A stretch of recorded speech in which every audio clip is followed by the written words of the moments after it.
Excellent. I want to thank everybody for being here for tonight's ordinance administration meeting for January 6, 2025. Present, we have Councilor Majota, Councilor Nolan, and we're going to move on to our first duty, and it's for new appointments for Animal Advisory Committee, Carolyn Haynes. Term to end 2/15/2027. Carolyn, you just want to tell us a little bit of yourself? Sure, and I'll tell you why I want to be on this committee.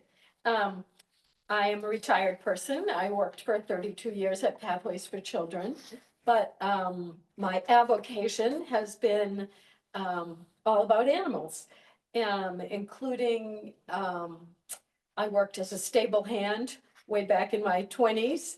I completed the Mass Audubon Birder Certificate, a year-long program. I've traveled to Belize to teach bird banding. I volunteered at the banding station in Plum Island. My travels have been all about animals. I went to see the polar bears last November up in Churchill, Manitoba. I've been to the Galapagos and been swimming with all sorts of animals. So I'm really interested in helping the city make decisions about the welfare of our pets and our wildlife.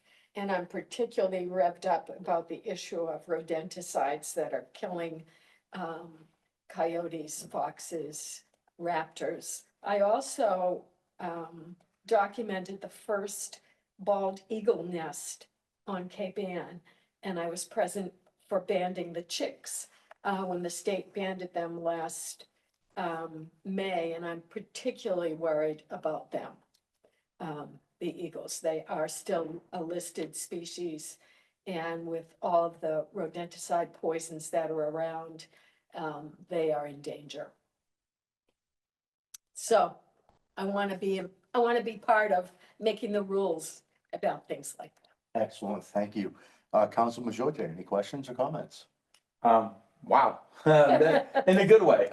You seem perfect for this committee.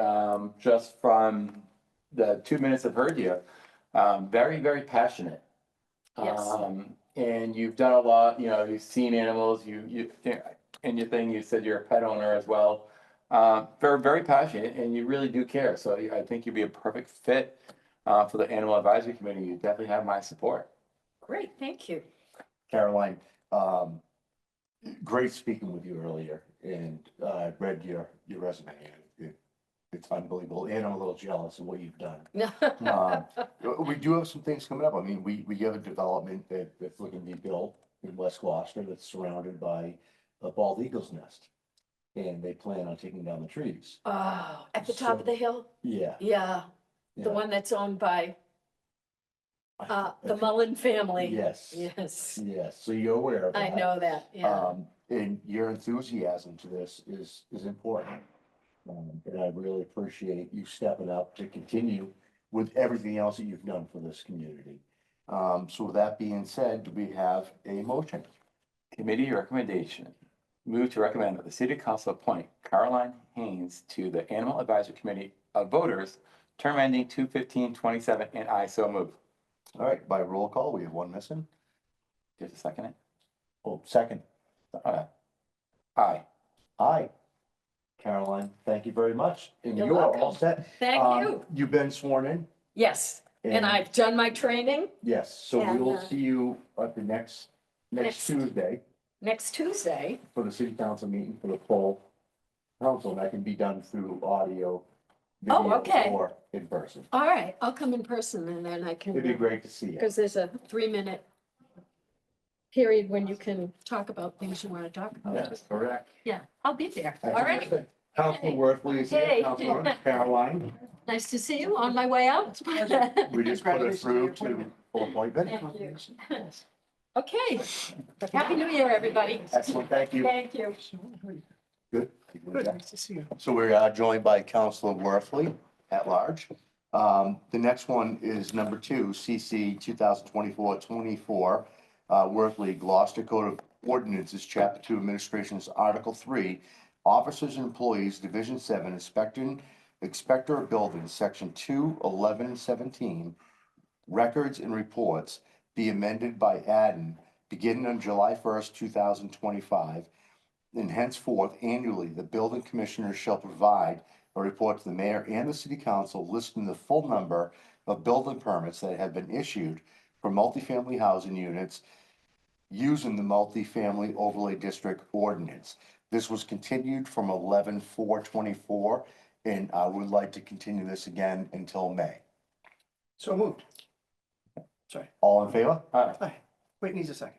Second. So we're good. Good. All right. I can put those. Myself, I'm good. Give it. All right, so number 3, City Council 24/25, Worthley Benson, GCO, Section 22-284, Service of Loading Zones, by amended by deleting Main Street northerly side from the point of 132 feet from the intersection of Short Street for a distance of 25 feet in an easterly direction in front of 62 to 64 Main Street and GCO Section 22-284, Service or Loading Zones, be amended by adding Main Street on the northerly side from a point 132 feet from the intersection of Short Street for a distance of 25 feet in an easterly direction in front of 62 to 64 Main Street, 8 a.m. to 5 p.m. Councilor Worthley, the floor is yours. Thank you. So initially this was, I was going to lunch there and I noticed that they have a truck pulling into their own parking lot. I thought, why would they have a loading zone out front if they've got one at Oliver's? And then what I learned is they don't use that, but other businesses in the area do. And I met with a number of them, and sort of the Chamber of Commerce, to say, you know, they do, other businesses use it. It's just like a handicap parking spot. It's not just for the person who has a placard, right?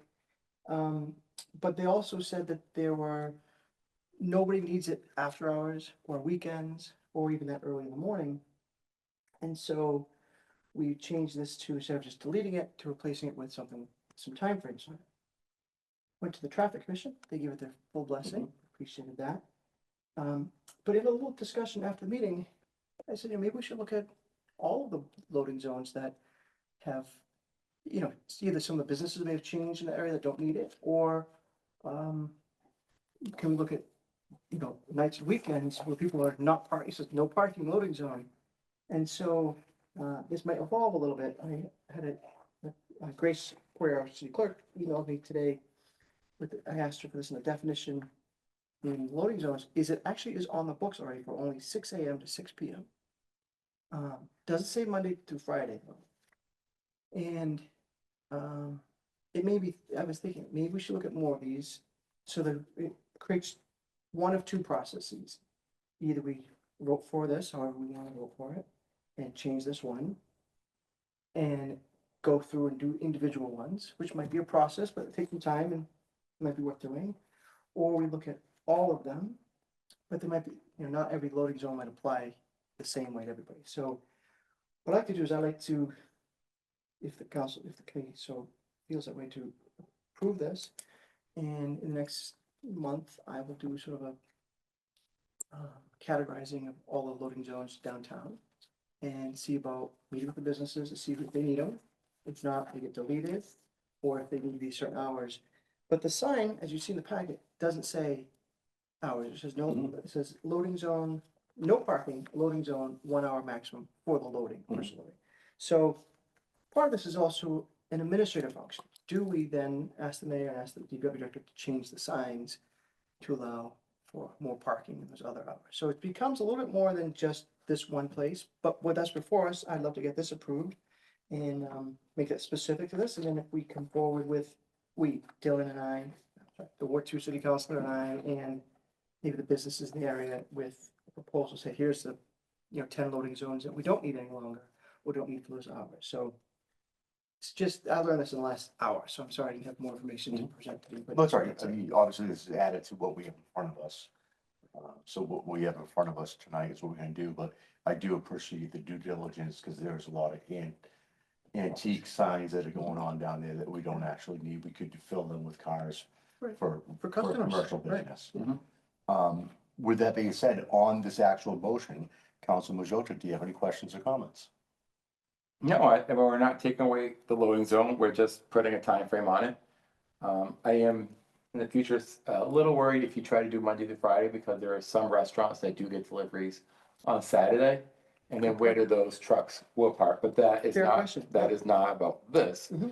Fair But point. this Thank you. right now, yeah, I'm fine, I support it, I think it's, you know, it cleans it up, 8 to 5, and then, you know, people are not gonna be worried about parking there for the dinner or what, Right, like and that. if you look at it, it actually takes up, it's about 3 spots for this Mhm. loading zone, which I appreciate, being a long trailer truck, you need that room, but if after 5 o'clock, if no one's getting deliveries at 6 or 7 o'clock at night, why not make that open for people parking, going to restaurants, or, you know, we have more and more people living downtown, so that might be spots for them to park as well.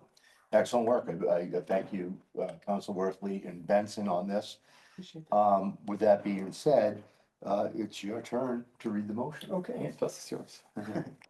So I move that ONA recommends to the full city council that we, You wanna read sorry, it? I'm reading this, no, we didn't get the package, by the way.